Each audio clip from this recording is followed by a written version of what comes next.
Nerd or not? Hey, do you remember that scene from the Goonies where they're all sliding down that like water slide type of thing and it's really fast and there's spikes and very dangerous looking, and that's what eating the naked chicken chalupa feels like.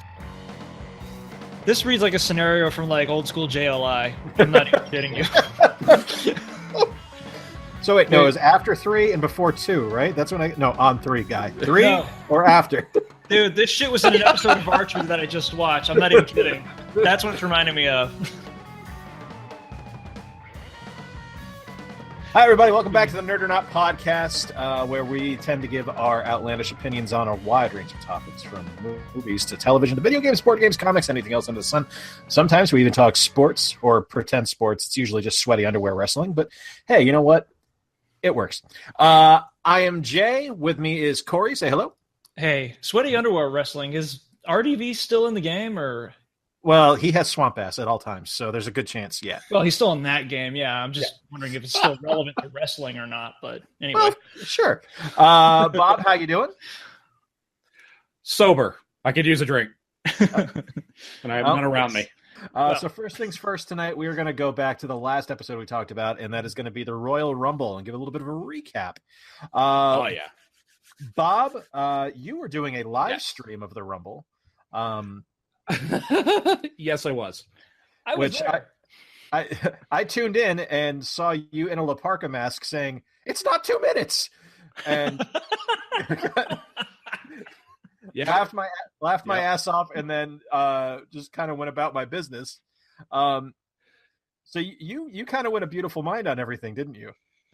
Yeah, I want to see if I could pull up the so I could use it as reference. Where is it? I might have deleted it because I thought it was stupid to keep track of a pro wrestling timed event. But yeah, it's basically like the first 5 guys for like a minute 30, a minute 45, a minute 30, a minute 37, 2 minutes by I think the 6th entrance. And you were timing all of this out like mentally, or? I had a stopwatch going, and every time it hit 0, I would just hit lap, and it would give me the next time. So it would do the countdown, and it was like, well, no one's sticking by this. I'm wasting my time. Well, damn, put away the streams and stuff.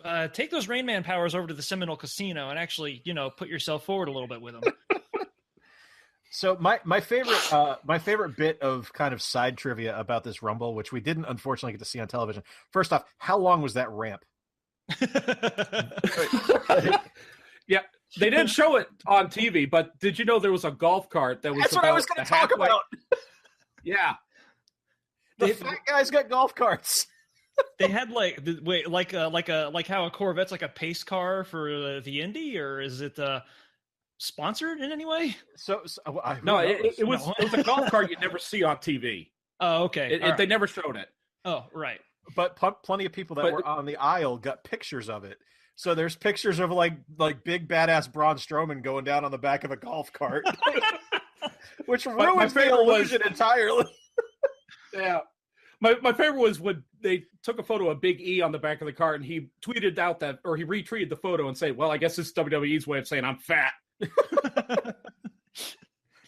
What I want to imagine is that like the Big Show being carted back up the ramp was like hanging off the back of it, like urchins from 1940 San Francisco or something. Like Eddie Valiant in Roof. My favorite thing all night was the Cena Styles match stole the show. I don't think anyone's surprised by that. It was fantastic. Dare I say phenomenal. But the Rumble match itself, everything kind of went as predicted. We didn't get any surprises. Ty Dillinger at 10 was great. They did. That was fan service. They put him out at 10. Yeah, that's a win for me. Yeah, it's perfect. Yeah. But that was the surprise entrant. That's it. There's no one else. There was no Finn. There was no Samoa Joe. No Shinsuke Nakamura. Nothing. It was Ty Dillinger. Which I love Ty. Mm-hmm. And Ty's great.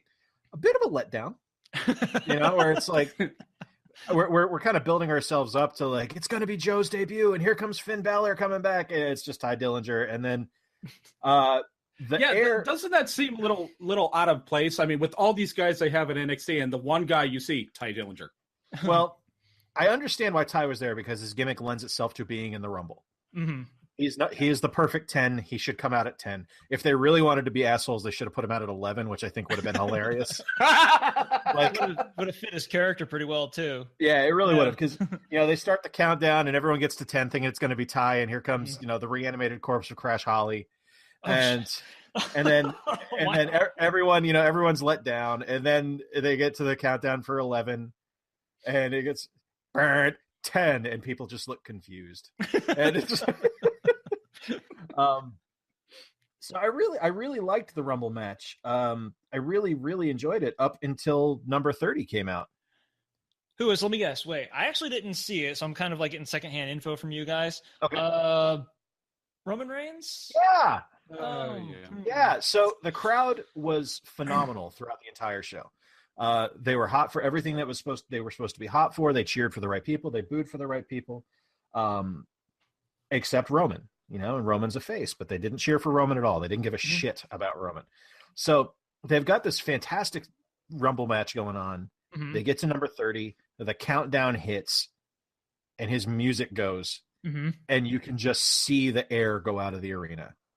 Well, there wasn't even any cheering, like no boos about that for about 5 minutes. Yeah, it's just straight up booze, and then it gets to the final 3, and it's Bray Wyatt, Randy Orton, and Roman Reigns. Huh. And Bray Wyatt and Randy Orton are heels. Mm-hmm. And the crowd is going insane because they want them to win.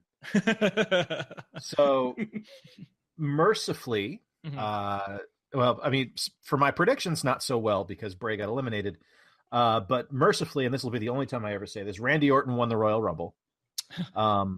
Wow. We've come so far from 2005.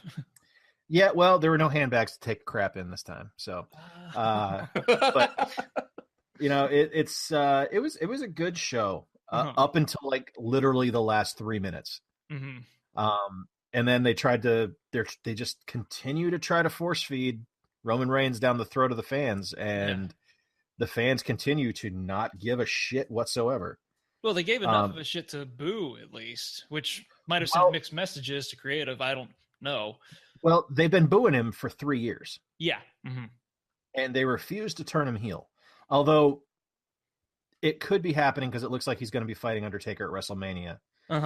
So if you're the guy to retire the Undertaker, you ain't a face. No one's going to like you. Right. Brock Lesnar's a special attraction, and he was getting booed after he broke the streak. Right. So, Bob, what grade would you give the Royal Rumble? Wow. Well, the Cena Styles match, I think, has the potential of being. I think it's Dave Meltzer gives the legendary 6-star performances. I think this one's in the running for that. Yeah, he gave the Kenny Omega and Kazuchika Okada match a 6-star match from Wrestle Kingdom 11 this year. And he only gave this match a 4 3/4 stars rating. Wow, really? Yeah. Yeah, I don't know what Dave's deal is. He's a weirdo, but I will say that after seeing that performance by him and AJ Styles, I cannot consciously ever chant "Cena sucks" ever again. I was blown away by that performance. No, it's a fallacy. Meredith is home. Tessie! And Tessie scared the shit out of me. It's a fallacy at this point. Cena doesn't suck. He's a great wrestler. He's a great performer. He can work with anybody. Especially because, like you said, Corey, he's like willingly trying to experiment with new things now. I think we're good until our next Road to WrestleMania episode. That sounds good to me. So we're gonna go into the news. We got some bad news this week. Some majorly bad news this week. One of our favorite character actors, the absolutely legendary John Hurt, passed away on January 25th. Just after his 77th birthday. It's hard to, it's sad. He's amazing. He was a great actor. And I think all of us, all three of us being Doctor Who fans, the War Doctor was one of our favorite roles. Because it was, Proto Eccleston, Uh, Yeah. and Pick up Nine's pieces, and you also had to fill in a pretty big damn plot hole on the 50th special. very much so. Uh-huh. But outside of the role of the War Doctor, Bob, what was your favorite of his roles? I believe it was on HBO, but Jim Henson did a series called The Storyteller. Did you ever get to see that? Because I thought... Yeah, that was on... that was on ABC, wasn't it? I think it was on ABC, but it is streaming on Netflix now, yeah. Yeah, it's remarkable. But I won't spoil anything. Well, I'm not really spoiling anything. It's basically just John Hurt telling stories, and there's actors involved with Jim Henson Muppets. Mm-hmm. I'm not selling it very well, but it's a really great piece of cinematography. Corey, what was your favorite of Mr. Hurt's roles? Oh man, I don't have a whole lot of exposure to his work, which sucks because anytime you describe an actor as a character actor, you're going to know innately that that's their craft rather than their marketing. So they're going to be better than, I guess, celebrity grade actors and shit, which sucks because you want to get as much of that work into your brain as possible. You want to see as much of it as you can. I never got to see that much John Hurt. There was Alien, and then Professor Broomhome from Hellboy was going to be it because it's not like they even had to add that much makeup to him. He just dropped into that role. It was crazy to see that transformation. For me, it was. I don't think anyone doesn't know. I'm a huge fan of the Harry Potter books, and his role as Mr. Ollivander, the owner of the wand shop, was amazing. He's just, it's like his role in Hellboy. He just, that fits. You were supposed to be Ollivander. That was cosmically, that dice was shook, and everything worked out the right way. So yeah, he kind of like maybe hit a pigeonholing threshold when he hit like 60 or so. How old was he in Hellboy? Old. I mean, it was right. he was just 77, so probably 60, 62, because it's been about 13 years. So. Yeah. So physically speaking, he resembles the characters he's supposed to play, but like everything about Broomhome, and I don't think I'm familiar with the Ollivander role because I've only seen. Well, I only remembered the third movie, but he like the posture and everything. You would imagine that he had lifted right from the book itself, and you know how sparse in detail Mignola books are. Yeah. So it was an amazing thing to see. Yeah.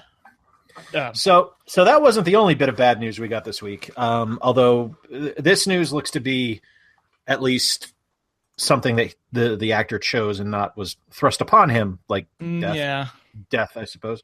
But sorry, I couldn't segue that very well. Fatalities, but hey. We saw that Peter Capaldi's final appearance as the 12th Doctor will be the Christmas episode of Series 10. Yep. And man, that sucks ass. Yeah. Doesn't it seem like it happened like way too suddenly too? The Doctor now? It's been 4 years, but he's just going to complete 3 seasons. So it feels like we're getting robbed. Well, 2 seasons and 3 Christmas specials. Why it only seems like he hasn't been here for that long is because he's just had like 2 proper seasons of air.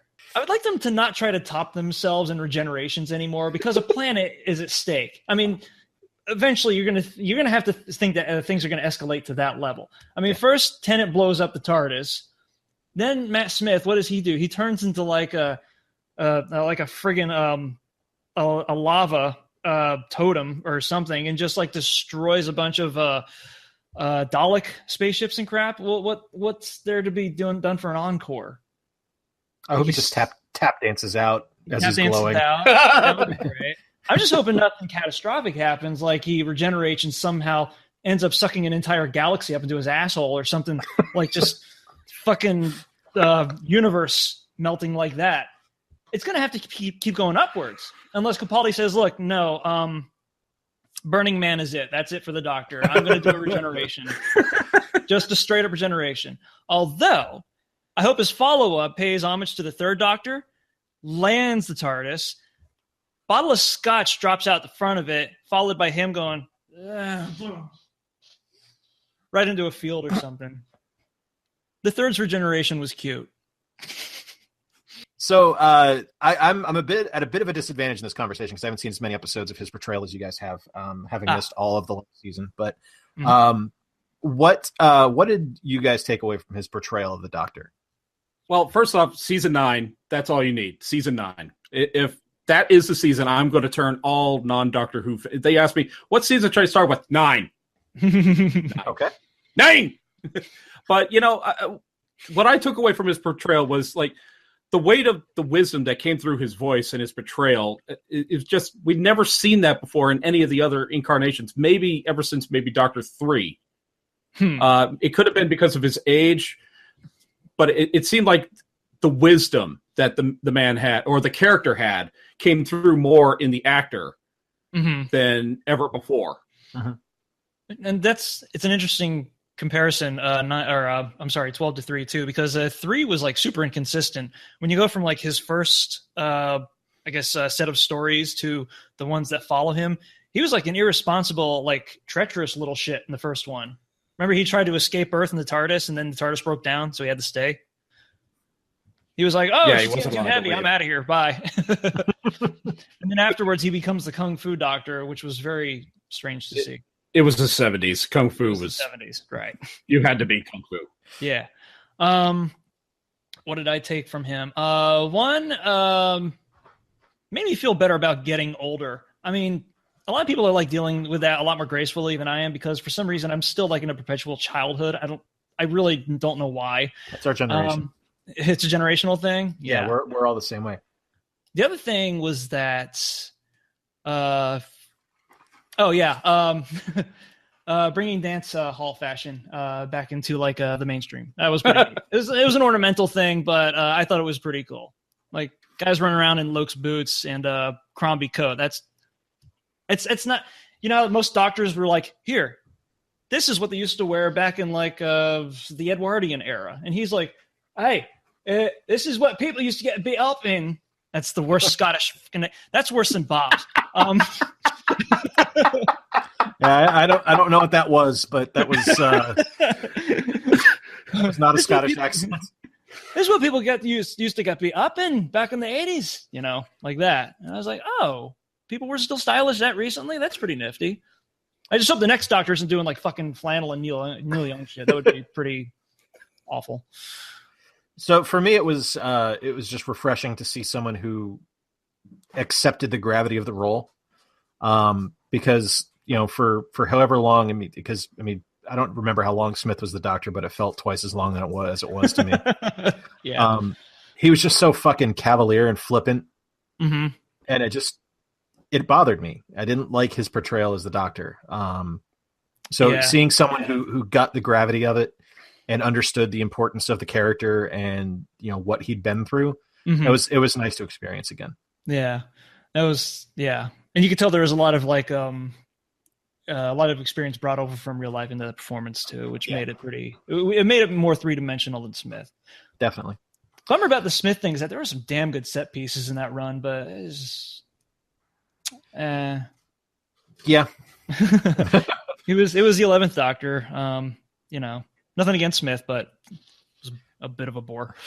So what was your favorite moment from number 12? I don't know. Plenty to pick from. There was the bit where he punched his way through a diamond wall over the time span of like 7 million years. That was interesting. Damn. It's funny. My favorite episode is actually Flatline, which is before they figured the 12th Doctor out.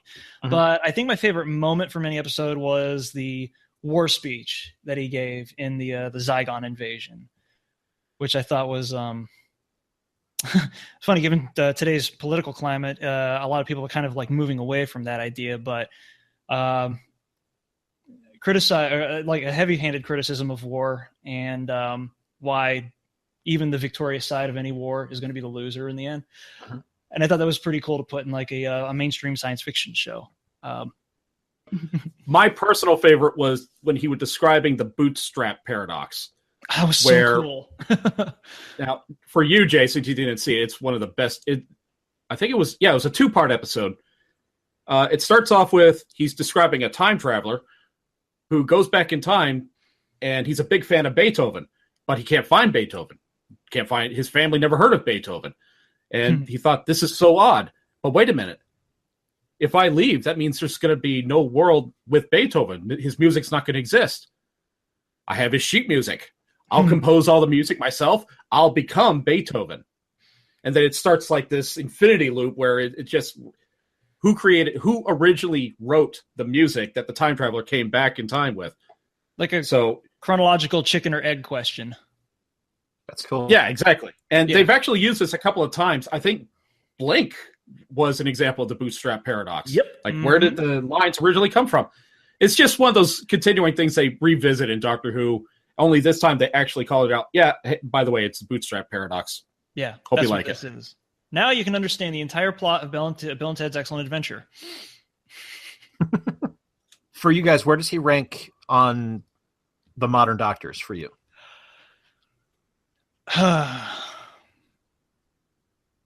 Two.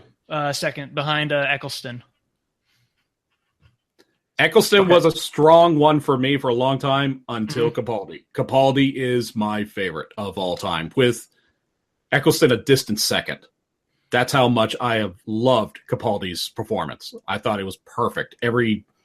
How many negative episodes did he have, Corey? Like 1, 2?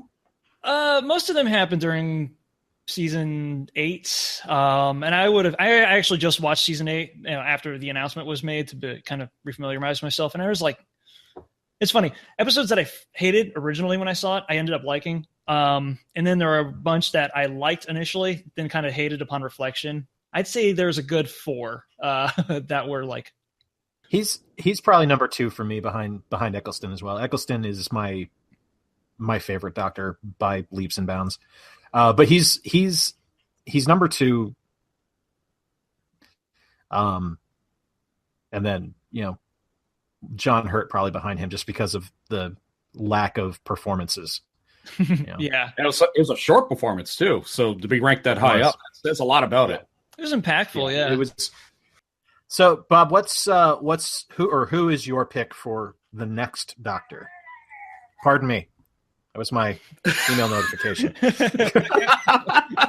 that our Tessie's sitting under your ass. Nope. Everything's fine. Everything. Okay. So, next who? That's a tough question. I mean, beforehand, I never would have picked Capaldi because I had very little exposure to him. So I think the next person is going to be a majorly unknown person. Okay. I don't think the BBC is going to go away from someone who is both white and male. I'd be shocked if they do, but it's not outside the realm of possibility. How about you, Corey? I don't want them to go back to somebody who's like in their late 20s and a little too marketable. They did that. Well, Tennant wasn't really in his late 20s, but he looked youngish, and he was thin. Same story with Matt Smith. It would have been the same story with Capaldi if they didn't go for somebody who was like in their late middle ages and stuff. And I thought that was a pretty ballsy move, which is great. You got to change things up, But I'm afraid they're going to go back to somebody that Tumblr won't complain about. So does that exist? Well, for I guess sane reasons, I don't know. Tumblr's tough to decode for the mind of the well-adjusted many human reasons. Being. Yeah, I'd love it to be, and y'all are gonna know who I'm gonna say right off. I'd love it to be Patterson Joseph, but he is. What is he on right now? Timeless? Remind me, yeah. What's he doing? He's doing Timeless right now, which I didn't know, so I'm going to have to start watching that. I don't think you've ever actually seen anything he might have been unless you've watched that Mitchell and Webb look, Peep Show, Jekyll or Jekyll. I don't really give a crap about pronunciations. He's been in a ton of like British stuff, but he would be perfect. He would be a fantastic Doctor, but I don't think it's going to happen. What I'd like to see, somebody who has stated in the past as being like all about hopping into the TARDIS, would be Haley Atwell. Agent Carter's not going on, clearly. Because of that experience, she can do action scenes and stuff. Conviction, I think that was her last show, the drama where she played a politician's daughter. The thing that bombed on CBS? Or whatever it was? Yeah, that went right downwards. That that's gone. So she didn't have to worry about that anymore. And she was on an episode of Black Mirror, which means that she's still open to working, back in the home place. So, yeah, that'd be great. So my pick is Haley Atwell's on my list as well. Mm-hmm. But to pick someone else, I'm thinking Rupert Grint, Ron Weasley from Harry Potter. Oh, yes. He is. He's too big for the role. More than television, hasn't done any movies since Harry Potter wrapped. Has done all small stuff in England. He's a good actor. He's just awkward and weird looking enough that I think he would not be an instant, oh my God, he's so beautiful, Matt Smith run. Yeah. About time we had a ginger doctor. Thank you. The doctor would finally be ginger. The ginger claws. Yeah. There's that. I want him to be pissed off about it. Like, God damn it. I thought this was going to be so much more fun. Just a normal person with red hair. All right, so final topic for the night. Mm-hmm. The naked chicken chalupa. What the fuck were you two thinking? Well, and convince me to eat one, because I haven't had one yet. I got one of these bastards. It begins. You're holding it with your bare hands? Yeah. I'm also going to eat it with my bare mouth. Jesus. That's like getting a back rub from a Lamborghini salesman. Uh-huh. Ugh. So, all right, thumbs up, thumbs down, want more. I mean, obviously, Bob, I know what your answer is for want more, because you're scarfing down another one. Thumbs up. Thumbs up. All right. Corey, you get to go first on this one. So, Bob, and this is going to be just for the Florida locals, bringing a little bit of Joe and Stan into the podcast by talking into the mic with you. It would only be perfect if I start choking on this. Corey, thumbs up or thumbs down? Would you try the naked chicken chalupa again? Again, I can see myself getting buzzed enough to walk over to the Taco Bell and get another one and not feel an ounce of shame about it. Sure. It didn't destroy my guts. It took it a lot easier on me than I thought it would, which is really a hell of a thing for like nothing but saturated fat in a taco shape. Gentlemen, what is your favorite gimmick fast food item? I'm going to go with the Texas taco sandwich. That's air quotes around sandwich. Sure. This was a 1995 thing used to promote. What was it? City Slickers 2. All I remember is that like they got Jack Palance to hot tacos, and that's pretty momentous. But it is indeed. Yeah. So I've got two. One, and I actually had forgotten about this, but you mentioned it in your parentheses on our rundown. Mm-hmm. The Wendy's Super Bar was the greatest goddamn fucking thing ever. Consider that a gimmick. Yeah. I don't consider it so much a gimmick as it was a great idea that was about 20 years ahead of its time. We weren't gluttonous enough as a country yet. It's yeah. But my personal favorite one was tied into Wild Wild West, and was the rodeo cheeseburger from Burger King. Shit. Yeah. Which was a gimmick. And then stopped being a gimmick, and now is still on their menu. It is? What's it called now? Yeah, it's still fantastic. No, so what's the name now? Because tomorrow's payday, and I am to get me some. It's burger. The rodeo cheeseburger. All right, continue. Yeah, and it's I love that thing, man. You and I used to make numerous runs to Burger King to get those things back in '99. I think, and to buy the shades that they sold. The shades, so good. We were making like way too many runs to Burger King at that point, because Small Soldiers came out, and then Men in Black the series was on the air, and it was just like the year for fast food premiums from day one to finish out. And I'm pretty sure I destroyed my intestines with that binge period. Bob, you've got something on the rundown that I have no idea what it is, and I am intrigued to find out. This was a very, very short-lived item called the Meat Mountain from Arby's. I've never heard of it. It it was basically a promotional joke, and because they had like this poster in their restaurant, it was a pair of buns with like all kinds of different slices of meat: roast beef, turkey, chicken, ground beef, like all this different. Oh, sorry. You getting the vapors? Hold on. Yeah, hold on. I need a sponsored drink. I like Brought to you that by Taco Bell. Pepsi. they've kept their branding color palette for like 20 years, Taco Bell. Yeah, the Meat Mountain, anyway, was a promotional item. And they decided, you know what? Some people might actually buy this gigantic chunk of heart attack. Yeah. And I tried it once. So I was like, yeah, this is how I'm going out. It's, otherwise known as the alpha stages for the now popular paleo diet. If you're gonna Yeah, what everybody does, all these gastropubs. And to prove how much I hate myself, I've got 2 of these things. God damn it, Bob. Sorry. This will be Bob's final appearance on the Cretins Guild podcast, on the Nerd or Not podcast. You tomorrow. So, Corey, while you're recovering, Bob, what you doing? Viking funeral for Bob in a taco-shaped boat. And it's in flames. Just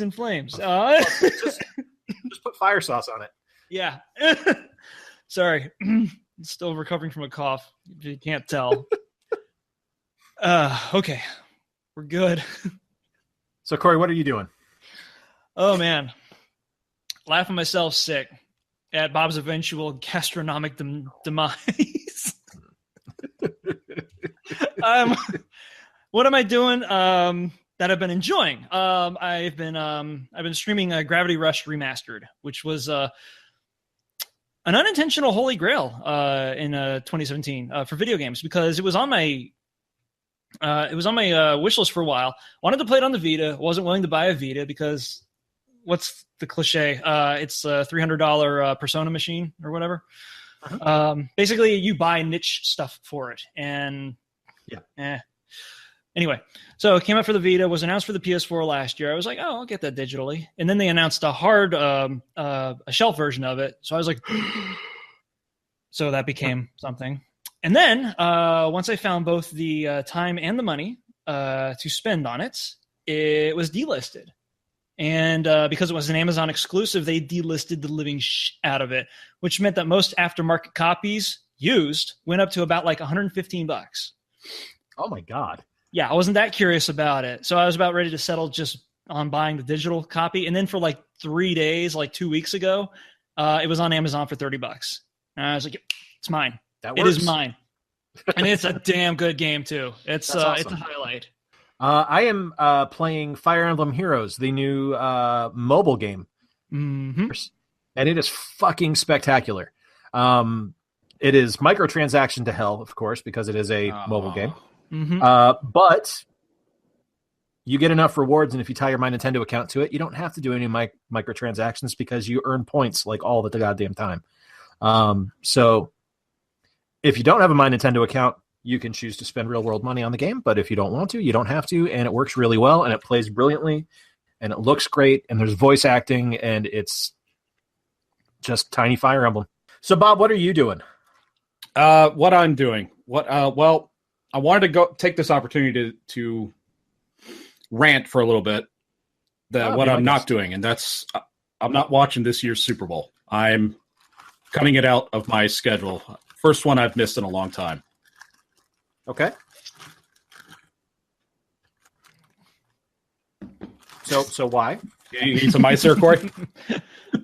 Scotch would be great, but I'd have to go downstairs, and that requires walking. Well, we all have limits. Mm-hmm. I have 4 major reasons. The first one is I work very early on Monday morning, so to stay up and watch a Super Bowl that I'm not really interested in with 2 teams, I could really care less. I can name 5 players from both squads. I'm turned off by so much. The ads last year were bad, and they're worse than the ads the year before, where I felt pretty much guilty for being both a father and a male at the same time. I know what you're talking about, yeah. Yeah, and then I died ads. Those didn't really hit me. I don't think the halftime show is going to be good. I think it's going to be crap.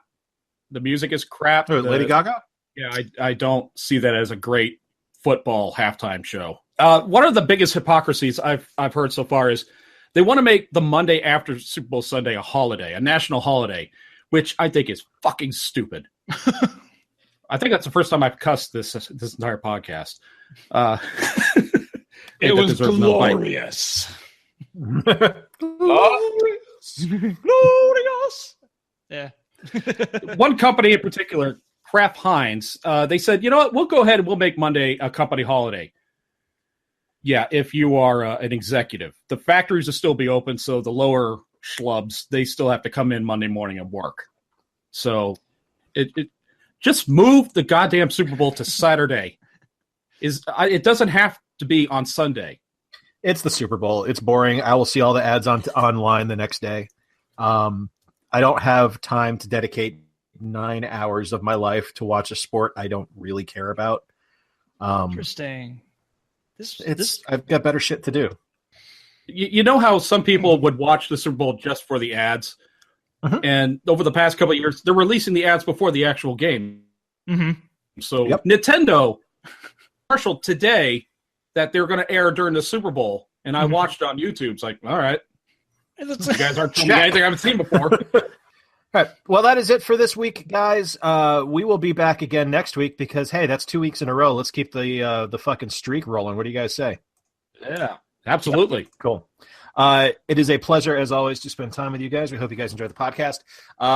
Give us suggestions for topics you'd like us to talk about. I know we've got one in mind for next week that Corey brought up that is excellent about video games and wonderful gaming moments that are kind of accidental and excellent. So we'll be talking about that. But until then, guys, hit us up on Twitter at Cretins Guild. Find us on Facebook if we're there. I don't know if we are or not. Yes, Cretins Guild Studios is on Facebook. Yeah. Okay, cool. And then if you feel like it, you can message us on Cretins Guild or on Twitter at the Cretins Guild handle there. Mm-hmm. And if you really want to follow our personal accounts, you can, but it's nothing as interesting as that. So. Wouldn't recommend it at all. Especially my Instagram, which is just filth. Mine is pictures of my dog sleeping. That is all my Instagram has turned into. I am follow his Instagram, all right? Yeah, follow his. That's the better one. You can look at it at work. That is true. That is true. So that's all for this week, guys. Thank you for listening. Thank you for joining. And we will talk to you all next week.